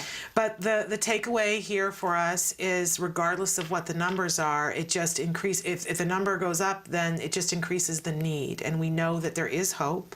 Absolutely. And encourage everyone to start services as soon as possible. I personally will say, go first to the Center for Autism, centerforautism.com, and see if you can get services, because you guys do it better than anybody else. And just don't wait. Don't wait. Don't wait. Don't wait. Start right away. Thank you so much for being here and reminding us all how important it is that we take action. My pleasure. Thank you, Shannon. All right, we're going to take a break, and we're going to be back with more of Autism Live after these messages. There's been another new study about optimal outcomes, and I wanted to know, what are your thoughts on recovery? Do you think it's possible? Do you believe in recovery from autism? On recovery, you learn how to adapt. I've had a lot of experimental brain scans done, and I have found things that are definitely abnormal. I have an enlarged left ventricle that's definitely abnormal. That's not going to go away. That scan was done less than 5 years ago. But you work with someone and they adapt. You're not going to make me an algebra specialist. That's just not going to happen. But things like getting better at public speaking, that is something that I gradually learned. What I'm seeing today, especially with some of the kids on the mild end of the spectrum, I'm seeing teenagers that are much milder than me that haven't learned things like how to go up to the counter at McDonald's and order food all by themselves, how to go on the bus, how to shop, how to go in the store and shop, how to do a checkbook, basic things like that. Because what drives me crazy is when I go back to the cattle world and I see a guy in the maintenance shop that's running the whole maintenance shop at a big plant, and he's as Asperger's as he can be, and he's running a whole maintenance shop. And then I see Junior that's addicted to video games, and you can't get his duff off his chair and get him doing things. Now, when I was in high school, I did a lot of thinking about this. I got kicked out of a large girls' school for throwing a book, and I went to a special boarding school up on a farm, and I was allowed to work with the farm animals. And they let me goof off and not study. But I got to thinking, there's one thing they did not let me do.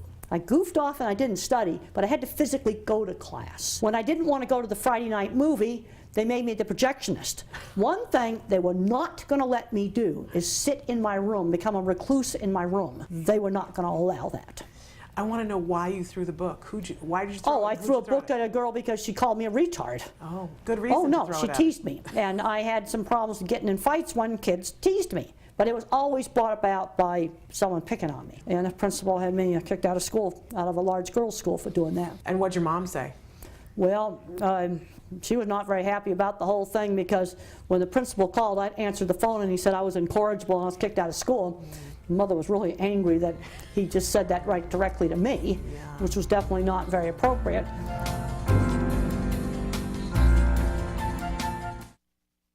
Welcome back to Autism Live. We continue to discuss today, because I can't leave it alone, the news. The CDC has released their new prevalence rates for autism in the United States. 1 in 68, if you're just tuning in.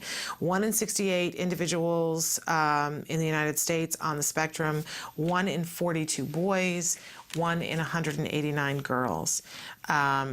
We continue to talk about this.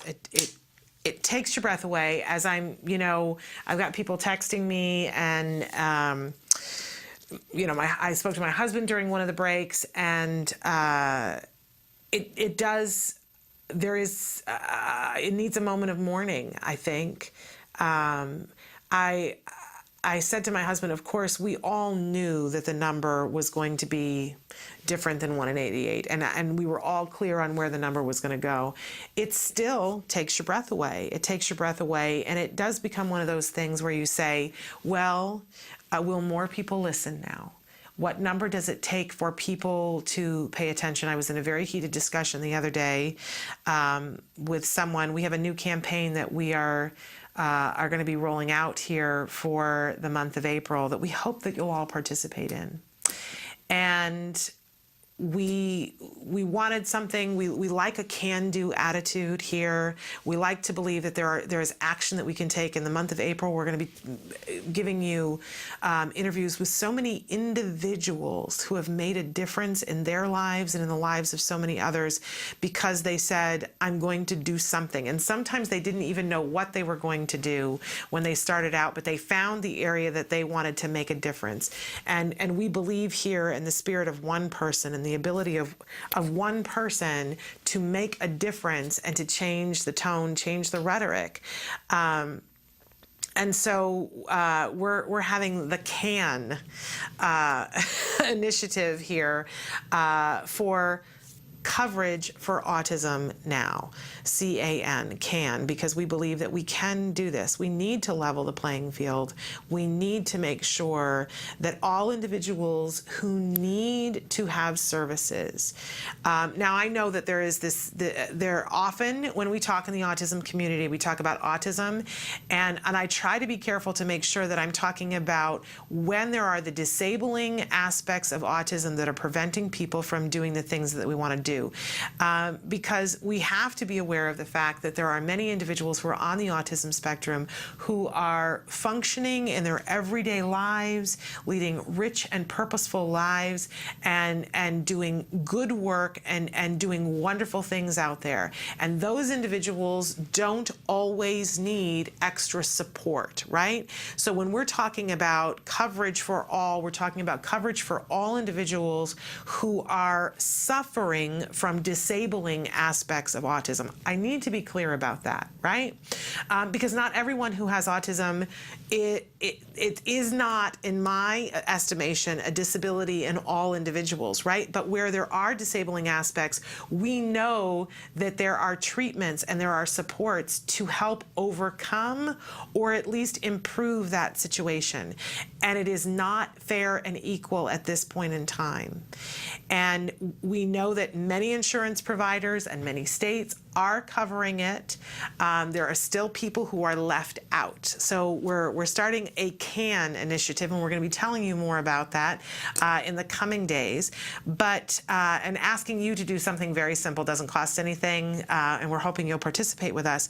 But this really brings home, as I was talking to somebody last night about coverage for autism for all, and they were saying, well, that's going to be a hard thing for some people because people don't like to deal in generalities, and it took my breath away a little bit, and I said, really? Because if we were talking about not covering pediatric cancer, I think there'd be a riot. I think there'd be an absolute riot. And we know that 1 in 68 children in the United States don't have cancer.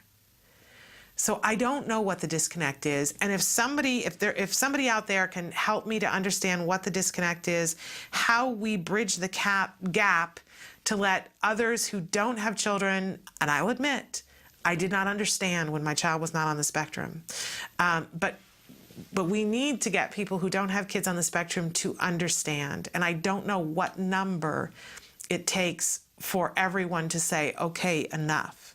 At the very least, insurance has to cover this for all kids. We have to have a way for all kids to have access to these therapies and supports so that they are not dismissed.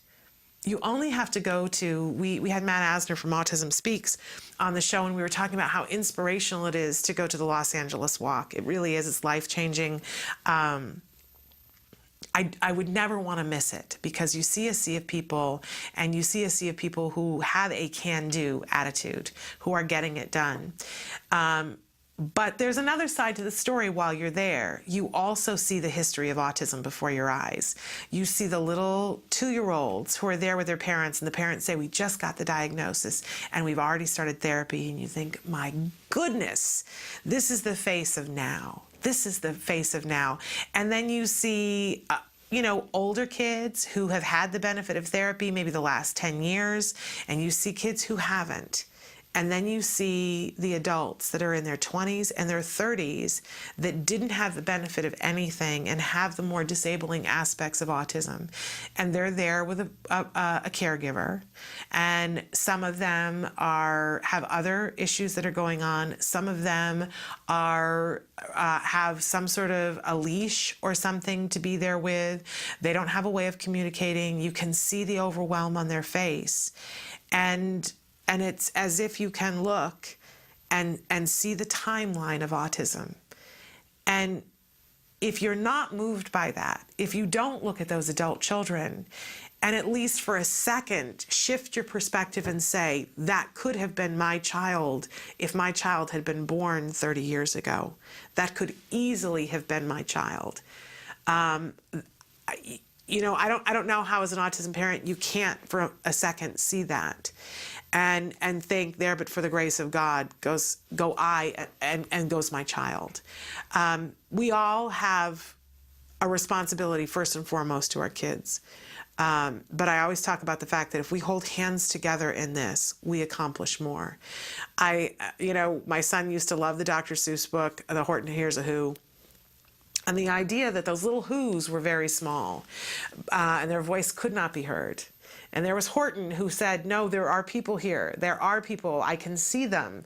I am not a who, but I can see them. But it wasn't until all the who's together put their voices together that they could be heard. There are people outside this community who see us and who are trying to get others to see.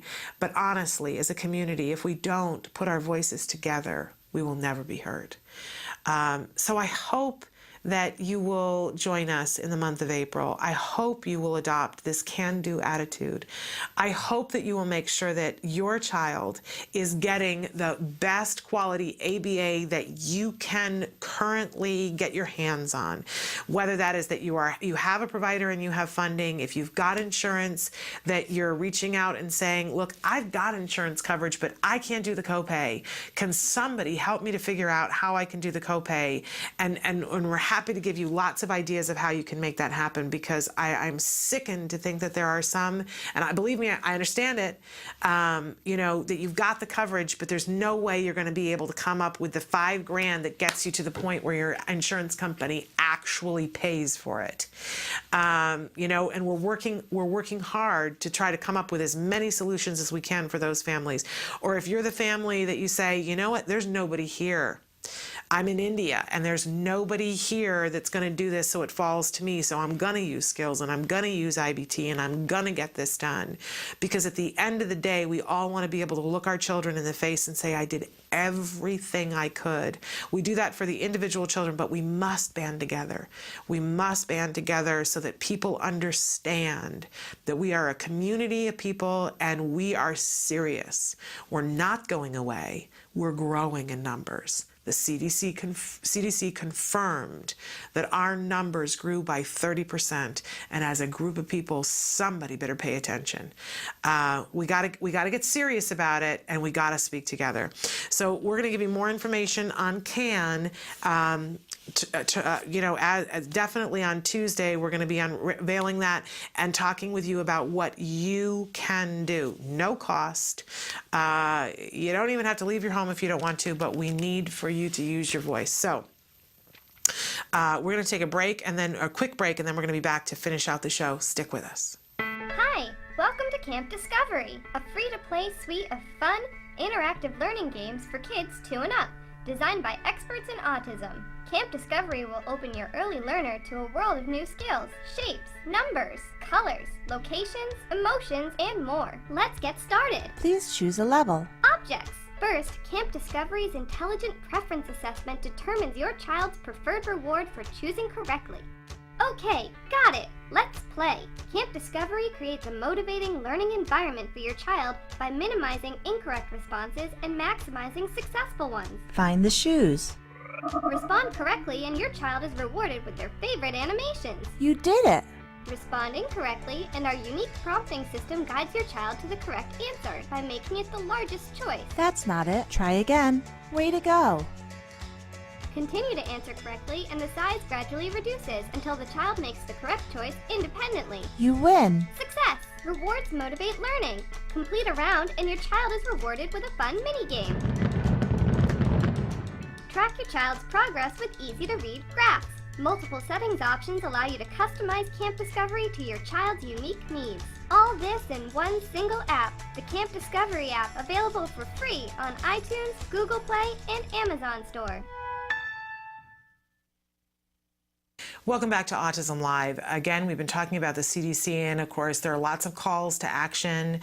We understand that the federal government is going to be putting together a commission to encourage a child thriving under the age of 5, and that there will be, we'll be hearing more about that. We just heard from a clinician talking about what needs to happen in terms of therapy. There is a statement. We had Steve Edelson, the director of the Autism Research Institute, on just 2 weeks ago. And on the Autism Research Institute site, they have published a statement. Our word for the day was epigenetics. Here we go. This is how we put it into use. So I want to read to you the title here is New Autism Prevalence Numbers Released Today. CDC reports 1 in 68 children affected with ASD. The CDC announced today that autism affects 1 in 68 individuals under 21 living in the U.S. For the hundreds and thousands of people who have or are now living with autism, the pressing needs for support, education, and health care. The lack of training infrastructure for professionals who might help this population as it ages, and the urgent need for evidence-based treatments adversely affect millions of Americans. These shortcomings are acute in terms of early intervention as well in treatments for symptoms and the challenges experienced by adults. Because so many research studies now demonstrate complex genetic, environmental, and then they have in parentheses, epigenetic, there's our word for the day, interactions as casual, it is imperative that the federal government fund investigation of the environment aspects in order to protect the health and future opportunities for generations to come. And then, of course, they go on to give a transcript of what was said in the CDC online newsroom and how you can learn more. You can find out, you can read this statement by going to www.autism.com, and that is the Autism Institute. So, in any case, it's not a good day in terms of seeing what the numbers are. But I don't know about you, when you get information, you have to go through the period of mourning and say, okay, this is the information. Now, what do we choose to do with it? It's just like on the day that our children were diagnosed with autism. And I remember one of the first people I called to tell my mother that we had a diagnosis of autism was my mother. And she sobbed and cried and said, oh no, not our baby, not our baby. And I said to her, he is the exact same child he was yesterday. We just have more information. So now we will be better informed on how to proceed. And I would suggest to you that it is the same here. We have the exact same children that we had yesterday. We just have a better understanding of how many more there are. And of course, we know that there are many children who have yet to be diagnosed. So we take this information, we go through our period of mourning, and then we all need to start answering the question for ourselves about what do we need to do next. You need to think about that for your individual families. And if your family is doing well and you're in a place where you can, we need to be thinking about what we need to do as a community. As I said, on Tuesday, we're going to be back. And on Tuesday, we're going to have Lisa Ackerman from TACA, an amazing, amazing warrior in the field of autism. And she's already got a lot to say. You can check out her blog. But she's going to have a lot to say about what the next steps are for TACA and what to do with parents. On Wednesday, we're going to have Dr. Doreen Grampachet and Nancy Alspaugh-Jackson. Nancy Alspaugh-Jackson's another warrior mom. Dr. Grampachet is a warrior doctor. And then on Thursday, we're going to have Ariva Martin from the Special Needs Network, and she is a warrior as well. We're starting off this week of Autism Awareness Month with a big bang, powerful, powerful people in the autism community to help guide us to know what we're going to do next. So make sure that you don't miss any of that. This is going to be a big month. Awareness, action, acceptance. We need all three, right? And we need treatment immediately for our kids. We're out of time. Please give your kiddos a hug for me, and we'll see you on Tuesday. Bye-bye for now.